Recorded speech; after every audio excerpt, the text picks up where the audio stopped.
Vance says there aren't plans to send in troops. Do you have concrete indication now that there are plans to do so? Well, let's make it clear. The President of the United States essentially just declared war on a major city in his own nation. This is not normal, Margaret. This is not acceptable behavior. No, we don't have any indications of them getting ready to send troops into Chicago. In fact, I was out at Great Lakes base yesterday, Naval Training Base, and they were able to confirm that the only assistance they've been requested to provide is just office space for ICE. But that there are no barracks, no detention facilities, none of that is being requested or prepared in order to support troops into Chicago. So, so then is this just, social media trash talk? When you say he's declaring war, is this tongue in cheek?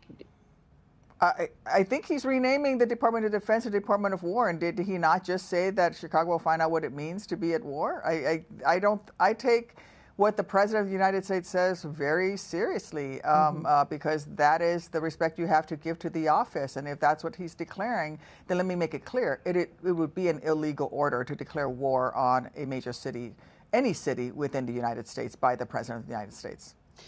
Senator, I know you just mentioned you went out to the Great Lakes Naval Training Station, I should say, and you said the military leadership said they'll only get office space. ICE cannot bring in lethal munitions, and the resources will not be diverted from military training. So all of that together, did you breathe a sigh of relief and say this won't have a real impact on the military? Well, we're going to make sure that there's not an impact on the military. We need to make sure that as you know, Great Lakes Naval Training Base is where every single recruit in the United States Navy goes through to get their basic training, and then later on some advanced training. We need to make sure that not a single dollar, not a single penny of the resources that they have that should be directed towards training our nation's sailors and making them ready to do their jobs. None of that money needs to be diverted in order to support ICE or any of Donald Trump's political theater efforts. We need to focus on making sure we turn out the very best sailors we possibly can out of the base. So in terms of how Democrats are responding to this rhetoric, the Chicago Tribune faulted Governor Pritzker for his threats to, quote, not stand idly by if the Guard went in. They wrote, what does that threat actually mean? How about a conversation before the action or the response? Because it's all potentially harmful to collective health. It sounds like there's a lot of tension here. Is there an opportunity to work with the administration to avoid making this worse? Well, they've not responded to any of our requests. I mean, I'll give you a very concrete example. Senator Durbin, myself, Senator Schneider, Congressman Schneider, sent requests into DHS to ask them to explain what exactly are you going to be doing at Great Lakes, and can we come look at your facility so we have a better understanding of what your operations are.